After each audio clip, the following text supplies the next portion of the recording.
You know, in a world that screams for attention, where everyone is fighting to be heard, the most powerful sound I ever learned to make, was the sound of my own quiet.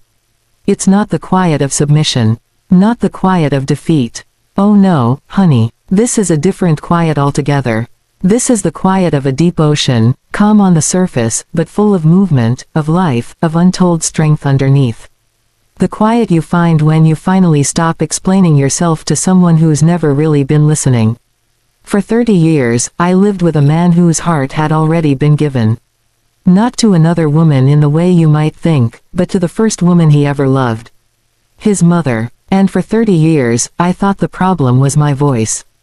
That if I could just find the right words, the right tone, I could make him hear me. Make him see us. It took me 3 decades to learn the lesson I'm going to share with you today. Sometimes, the most profound answer you can give, is a respectful, dignified silence. Not as a punishment, but as a profound act of self-reclamation. My story is titled, My Husband Was Married to His Mother.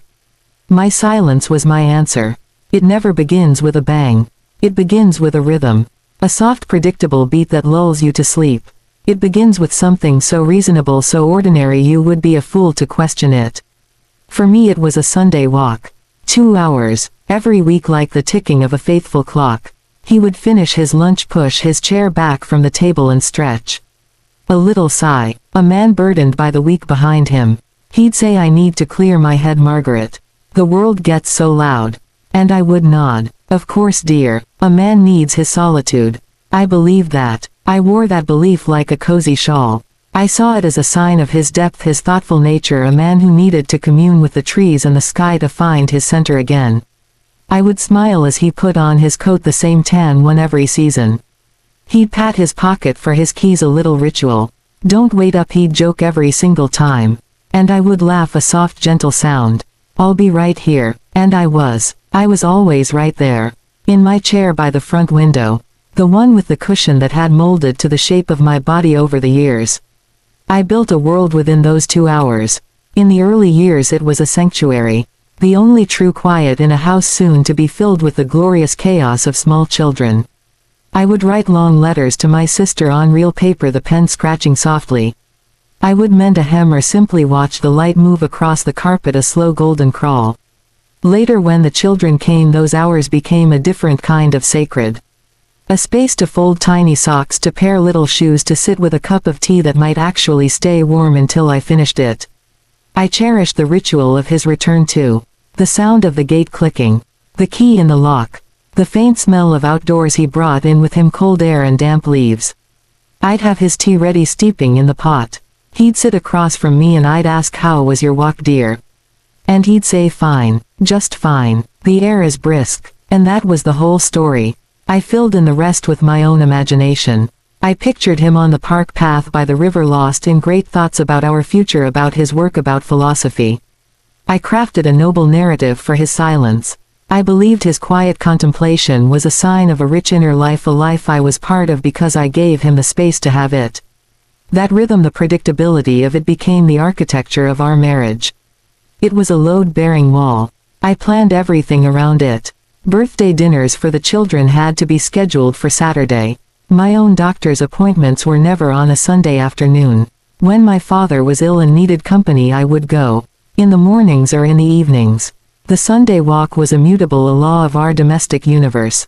I even defended it. To myself. To my sister when she asked once, "Doesn't he want to spend time with you all on a Sunday?" "Oh," I'd say, "he needs it. It makes him a better husband, a better father the rest of the week. He comes back refreshed." I sold the story to myself so completely I became its most ardent author. The habit was no longer just his. It was mine. My waiting was my part of the dance. My having the tea ready was my verse. Our call and response, "How was your walk?" "Fine, just fine," was the chorus of our lives. I remember a specific Sunday. Our daughter Sarah was about 6. A spitfire of a child, all skinned knees and boundless energy. She had been riding her new bike that morning, the one with the tassels on the handles. She took a turn too fast on the driveway and fell hard. The sound was terrible, a shriek of fear and pain mixed with the crunch of gravel. I ran out. There was blood, a shocking red against her pale chin. She needed stitches. She was sobbing, great hiccuping sobs clinging to me. I gathered her up, my heart a frantic drum in my chest. I grabbed my purse, the keys. Harold stood in the hallway. He had seen the whole thing from the door. I was rushing past him toward the car when I heard his voice. "It's Sunday, Margaret. The hospital will take hours." I stopped. I turned. My child's tears were hot on my neck. I looked at him. He wasn't looking at Sarah's terrified face or the blood. He was looking at his watch.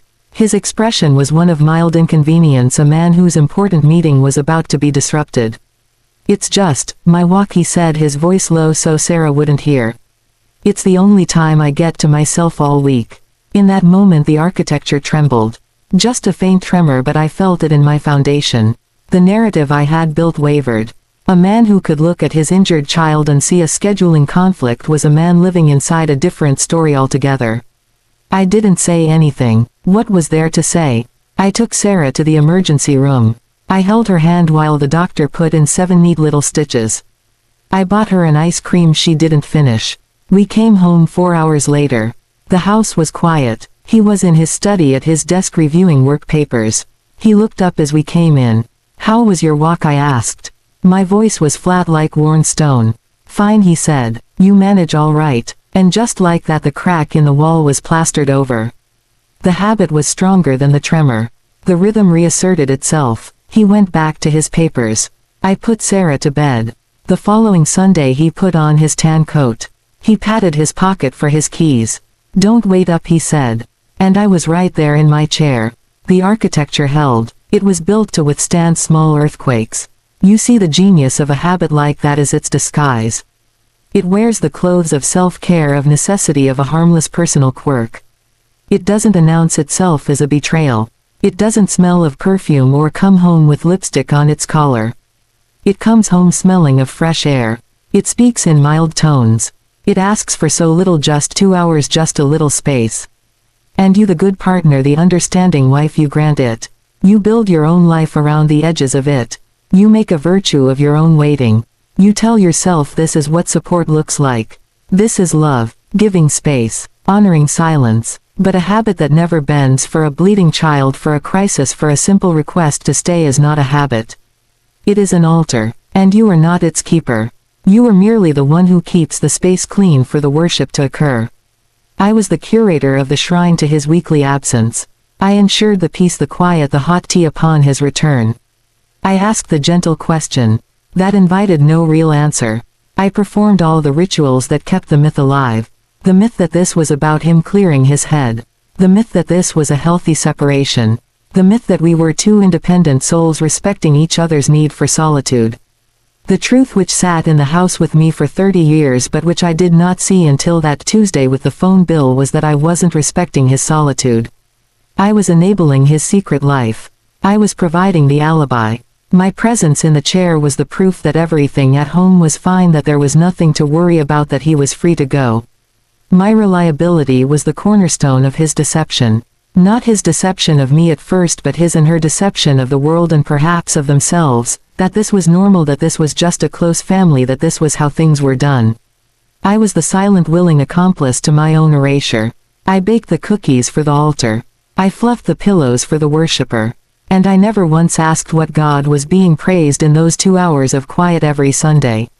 I just kept the faith. I just kept the rhythm. I just sat in my chair and waited for the walk to end, believing with all my heart that when it did he would finally truly come home to me. The truth has a way of revealing itself not in a thunderclap but in a sigh. It doesn't break down the door. It slips in under it on a draft, a piece of paper so mundane, so insignificant you almost discard it without a thought. For me it was a Tuesday. A plain Tuesday with a sky the color of dishwater. I was looking for a receipt. The plumber had been out to fix the kitchen sink and I needed to file the paper for our records. Harold kept a drawer in the old oak desk in the corner of the living room, a drawer that held the fossil record of our lives together.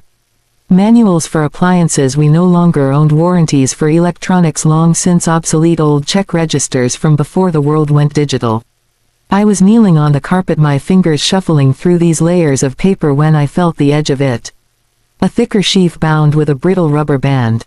I pulled it out. Old phone bills. The kind they used to send in the mail, pages and pages of numbers and times and dates, a tangible record of who called who and for how long. A relic. I was about to put them back, to push them deeper into the drawers past, when my eye caught the pattern. It wasn't a conscious thought at first. It was a visual rhythm my brain recognized before my heart could understand. Down the long columns of numbers for a certain year every single Sunday. A call initiated, not received. A call lasting 1 hour and 45 minutes. 1 hour and 50. 2 hours on the dot. The consistency was military, the duration a perfect match.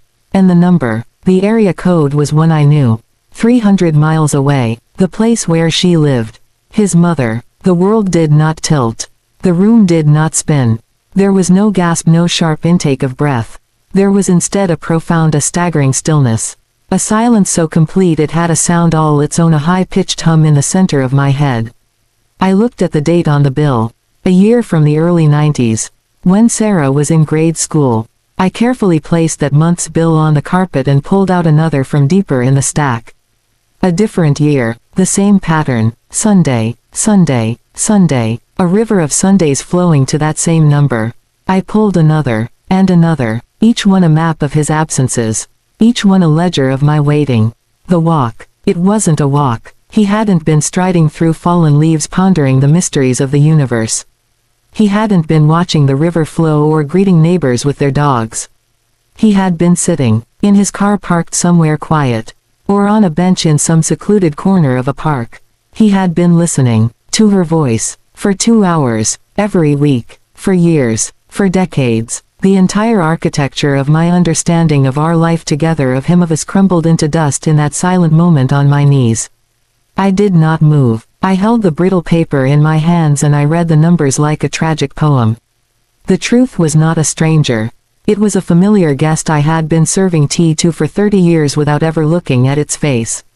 All those little moments, the comments she made that seemed to know our private business. Her opinions on our new sofa arriving in the mail before we had even told her we bought one. Her subtle guidance on Harold's career moves, advice that seemed to come from nowhere but always carried her distinct fingerprint. It wasn't intuition, it was intelligence, gathered every Sunday in 2-hour increments. I thought of all the times I had sat in my chair folding his undershirts while he was on the phone with her. I thought of the meals I had cooked that he ate quickly before his walk so he wouldn't be late for his call. I thought of the vacations we had planned where he always found a reason to slip away for an hour on a Sunday and I had assumed he just wanted to read by the pool. I had built a cathedral of meaning around his habit and the reality was a small rented room, a transaction, a report. The most chilling part was the ordinariness of the evidence. This wasn't a hidden love letter scented with perfume. This wasn't a scandalous photo. It was a billing statement. It was data. It was the clinical proof of a spiritual betrayal. He hadn't given his heart to another lover in the classical sense. He had never revoked his membership to his first family. He had just added me as a subsidiary. I was the local branch manager of a life whose headquarters were always elsewhere. I carefully reassembled the stack of bills. I wound the dry rubber band back around them. I opened the drawer and placed them back in their exact spot, buried once more under the manuals for the broken bread machine and the obsolete stereo. I closed the drawer. The soft click of the wood was the only sound in the house. I stood up. My knees ached from the carpet. I walked to the kitchen. I filled the kettle with water. I set it on the stove. I got out a teacup, the one with the little blue flowers. I did all of this with a mechanical precision. My mind was not racing. It was terrifyingly clear, cold and clear like a winter window pane. As the kettle began its low whistle, I saw my reflection in the dark window above the sink. I looked at the woman there. I searched her eyes for the shock, the rage, the devastation. But I saw none of it. I saw a deep and weary recognition. A final piece of a puzzle sliding home. The picture it completed was not one of a happy family. It was a diagram, a flowchart, with her at the top, him in the middle, and me at the bottom holding everything up and receiving only filtered down instructions. The whistle became a scream. I turned off the burner. The silence rushed back in. In that silence I made a cup of tea I did not want. I sat at the kitchen table in a different chair, and I let the new reality settle around me. This was not a marriage in crisis. This was a marriage that had never fully existed. It was a facsimile, a beautifully maintained performance where I had played the role of the wife with such conviction I had fooled even myself. And he had played the role of the husband while reserving his most truthful self, his most loyal confidences for his weekly audience with his mother. The anger would come later in small fleeting waves. But in that first hour there was only a vast and empty calm. The kind of calm that follows a storm that has leveled everything. There is nothing left to fear because all the structures are already gone. You are sitting in the open air, and the view, while bleak, is unobstructed. You can see all the way to the horizon. I finished the tea, I washed the cup, I put it away, and I knew with a certainty that felt as solid as bone that nothing would ever be the same. Yet nothing had to change. Outwardly, the discovery made no sound. It demanded no immediate action. It simply existed now, a sun around which my entire understanding of my life would now have to orbit. The walk was not a walk. The silence was not solitude. The marriage was not a partnership. These were the new facts of my existence. And I would have to learn how to live with them or learn how to live without them. But I would do so with my eyes open. No longer the curator of the shrine. Now just a woman in a quiet kitchen holding a terrible and silent knowledge. It was a lonely knowledge. But it was mine, and for the first time in a very long time something in that house belonged completely to me. When the realization settles, it does not feel like jealousy.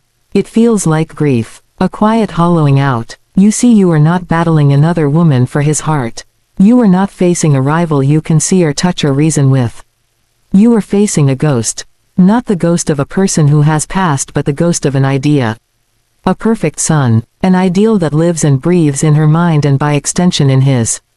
And you, my dear, you were never meant to be the love of his life. You were hired for a position you never applied for. The role of the wife in the play they have been writing since he was a boy. You begin to see your entire shared history through this new cold clear lens. The house. Do you remember how we found it? He was adamant about this neighborhood. The schools, he said, but it was her old neighborhood. A place she spoke of with a wistful sigh. She had grown up near here. It had good bones. The realtor she recommended sent us the listing. The furniture. That heavy ornate sideboard I never liked. It was her mother's. She insisted it would anchor the dining room. She was right. It anchored it like a tombstone. The children's names. We had chosen Sarah together. For our daughter. But our son's name, Robert, it was his grandfather's name. Her father's name. I had suggested other names. Names that felt like sunshine and new beginnings. But he was so settled on Robert. It means strong, he said. Now I know, she said, it means legacy. His career, the promotion he took that moved us across the state away from my family. The long hours, the dedication. I thought he was ambitious for us. For our future. But the advice, the connections, the subtle steering. It came in weekly Sunday installments. She knew a partner at the firm. She had read about the industry shift. She believed in his potential. His potential to fulfill the vision she had for her son. Not the vision we might have built in the quiet of our own kitchen over a bottle of wine, dreaming out loud. No, this was a blueprint drafted long before I entered the room. You look at your wedding photos differently. That tight smile on her face during the toast. It wasn't disapproval of the champagne.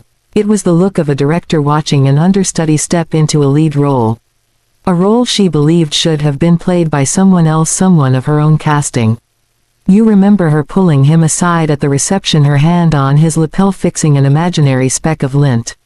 A gesture of possession. A reminder. You are still mine. This is just a performance for the audience. And him. You look at your husband and you no longer see the man you vowed to cherish. You see a little boy forever trying to earn a gold star on a complicated chart only she can see. You see the anxiety in his shoulders when she is coming to visit. The frantic polishing of the silver, the meticulous weeding of the flower beds. It is not hospitality. It is a term paper being prepared for a stern professor. You hear the change in his voice on the phone with her. A higher pitch, a touch of eager deference. A voice he never uses with you. With you his voice is flat, familiar. A man talking to the furniture. Comfortable, unconscious. With her he is alert, poised, performing. He is reading from a script written in childhood. The competition is so insidious because it is not a competition at all.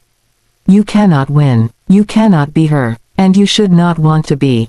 She is the source, the wellspring, the original audience. You are the provincial theater tour. You get the traveling show, the rehearsed lines, the second-hand affection. The love he gives you is a filtered thing. It has passed through her approval. Is this suitable for my son? Does this reflect well on our family? Will this complicate the narrative? Your simple human love with its messy joys and its petty arguments and its deep quiet comforts is just background noise. A subplot. The real story, the epic saga, is the one between them. A story of devotion and expectation and a loyalty that transcends wives and children and geography. You are living in a house that is a monument to that story. Every curtain rod, every paint color, every holiday tradition is a brick in this monument. The real grief comes from understanding that he is not a villain. He is a prisoner, and you feel a terrible aching pity for him. This man who has never known what it is to make a choice entirely his own. Who has never felt the terrifying, exhilarating freedom of choosing a life based on his own heart's whisper. His compass has always pointed north to her. His achievements are offerings laid at her altar. His disappointments are secret shames he can only confess to her. You are not his confidant. You are his companion, a pleasant fellow traveler on a path someone else mapped.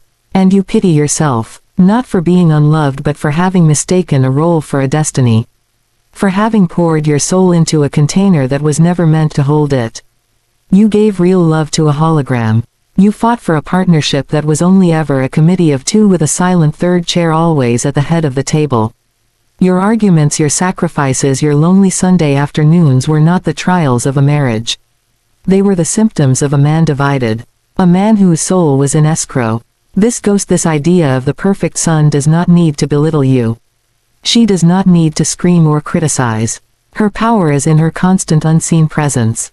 She is in the way he checks his phone after a promotion looking for her text first. She is in the slight deflation if a decision you make together does not meet with her subtle and spoken approval. She is the reason your triumphs as a couple feel oddly hollow. The applause you crave is from an audience of one and she is not clapping. She is observing, judging, maintaining the standard. So you are not fighting a person. You are fighting a mythology. A story so deeply embedded in his bones he does not even know he is reciting it. You look at your life and you see the set design for a play you never agreed to be in. And the terrible quiet truth is that you have been saying your lines perfectly for years. You have played your part so well you forgot it was a part. You thought the stage was your home. You thought the props were your belongings. You thought the other actor was your husband. Now you see the ghost. You see the strings. You hear the prompt from the wings. And the performance cannot continue. Not with your soul awake in this way. You can either spend your life trying to become a ghost yourself, trying to fit into her mold to win her approval to finally get the leading role in his story. Or you can do the one thing the script never accounted for. You can stop acting. You can put down your part.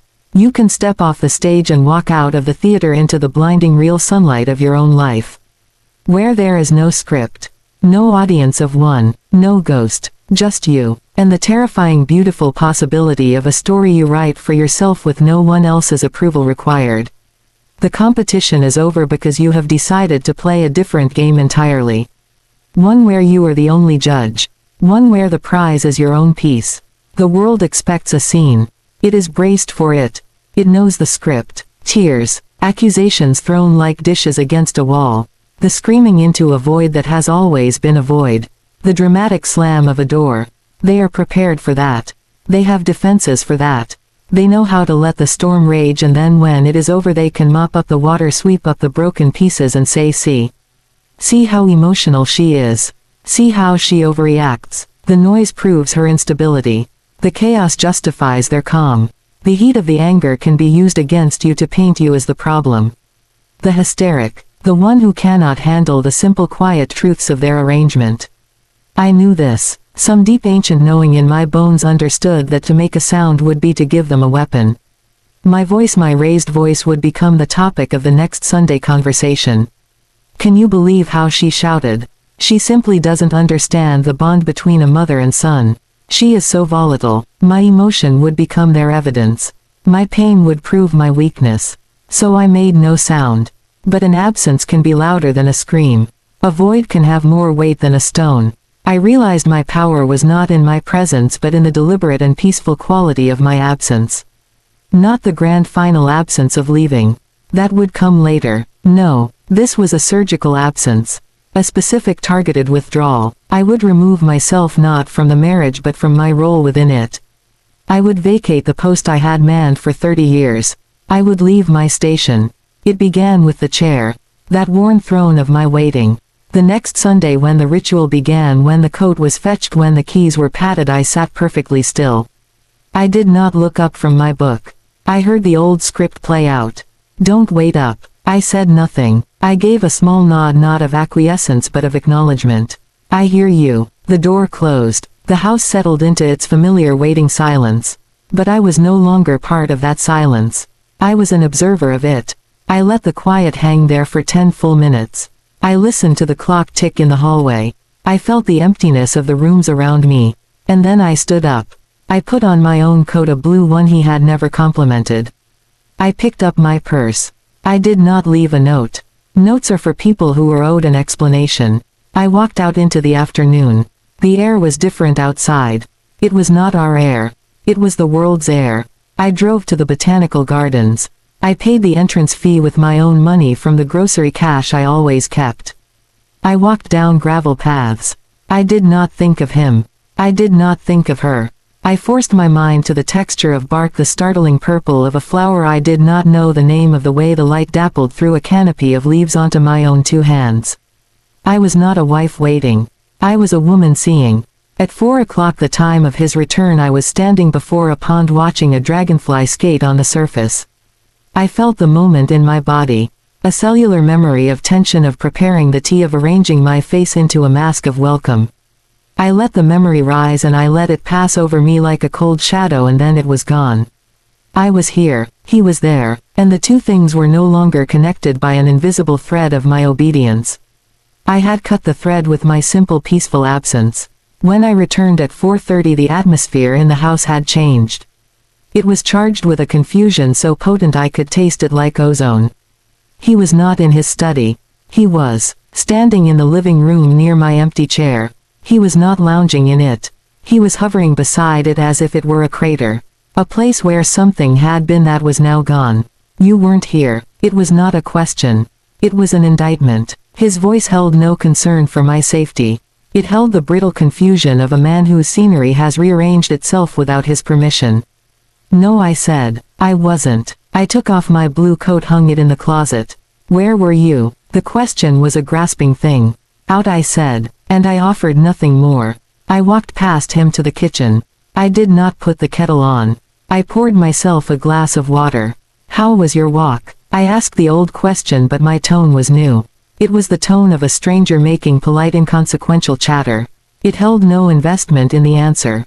Fine, he said. It was fine. His sentence stumbled. He was waiting for the next line. The line where I would bring the tea and sit and ask about the air. The line that would restore the equilibrium. I did not speak it. I simply smiled, a small closed-lipped smile, and took my glass of water upstairs. That empty chair was my first and most powerful statement. It was a void I created. And nature, he so hated a vacuum. My absence from that expected place was a silent shout. It echoed. It forced him to see the shape of what had always been there, my reliable, dependable waiting, by presenting its negative space. He had to confront the outline of my duty now that the duty itself was gone.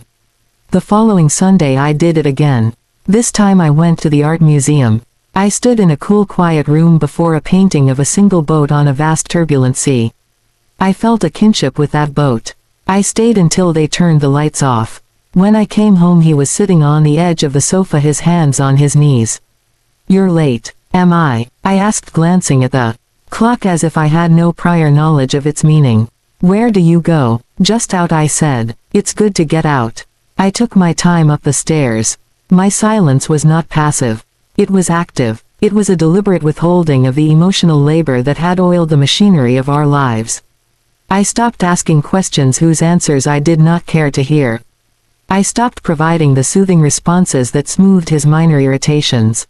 I stopped being the soft place for him to land after his weekly audience with her. I became a pleasant closed door. A quiet wall. He tried to fill the silence himself. He began offering unsolicited reports about his walk. Saw the Johnsons' dog out again. Weather's turning cold. I would nod and say and continue whatever I was doing, reading a magazine, polishing a vase.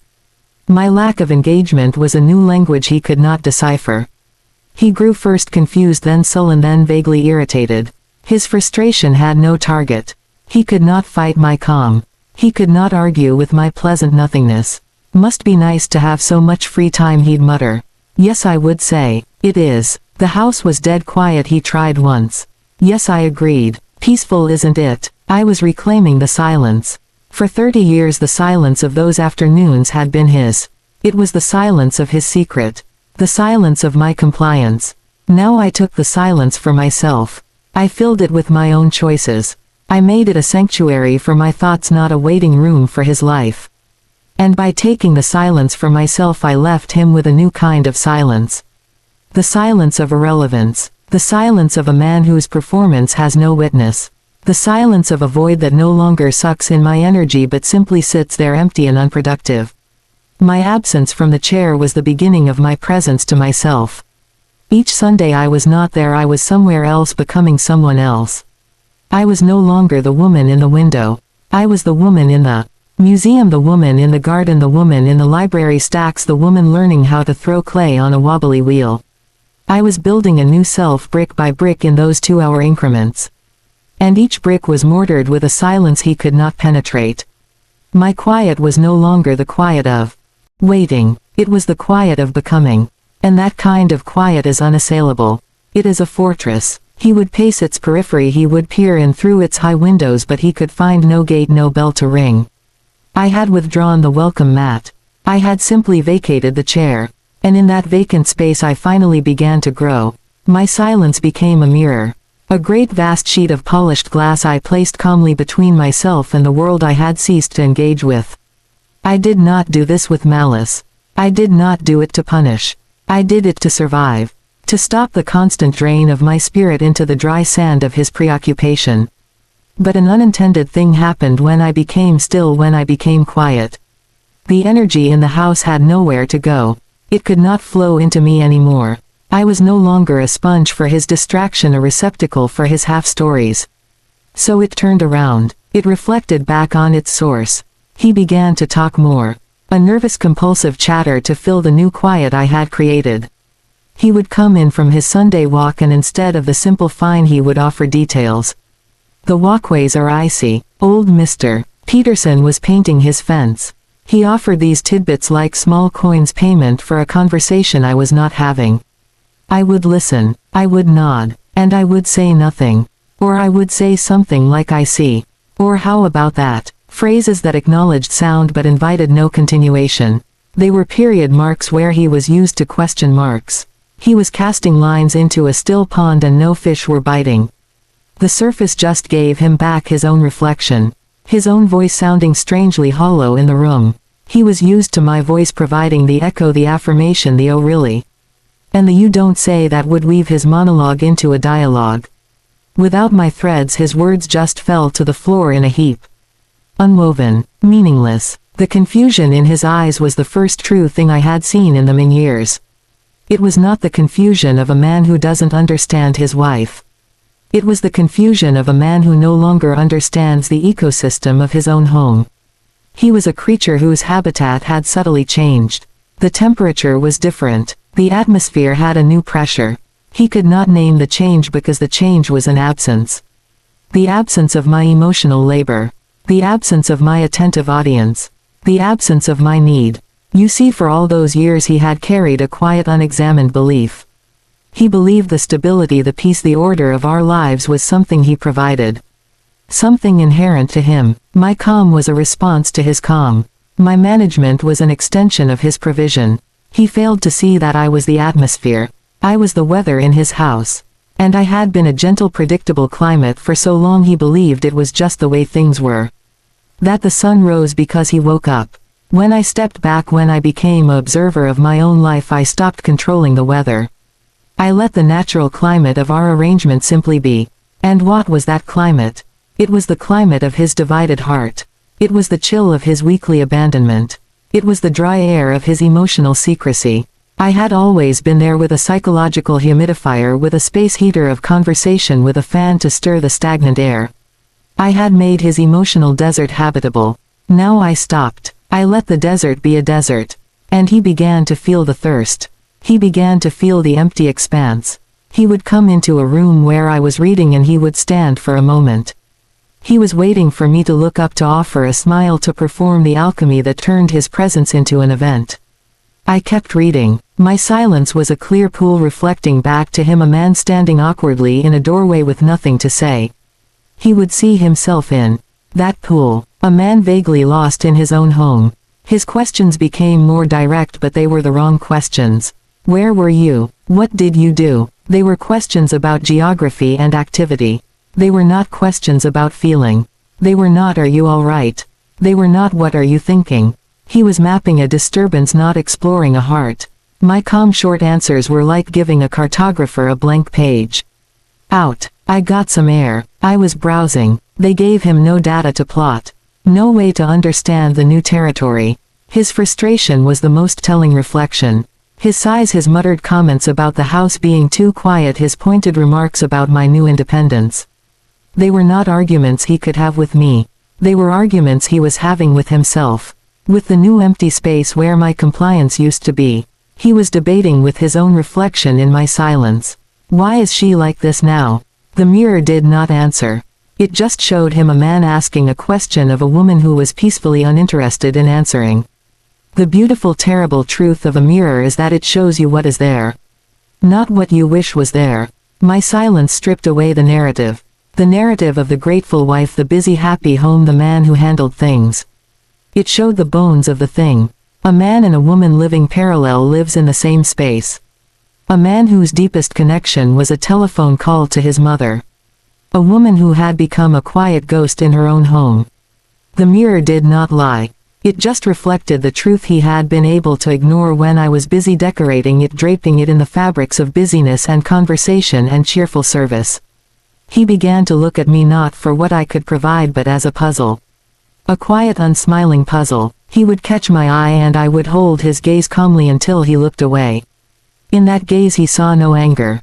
He saw no pleading. He saw a deep, unbroken, still water. And he saw himself suspended in it. Small and confused. The reflection showed him his own irrelevance to my inner world. And that was a shock.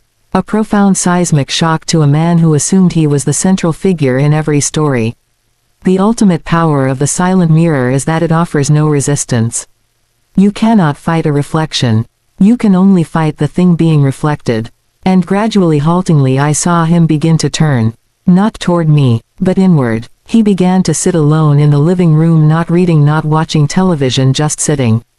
He was tasting the silence he had created. The silence of a life lived by proxy.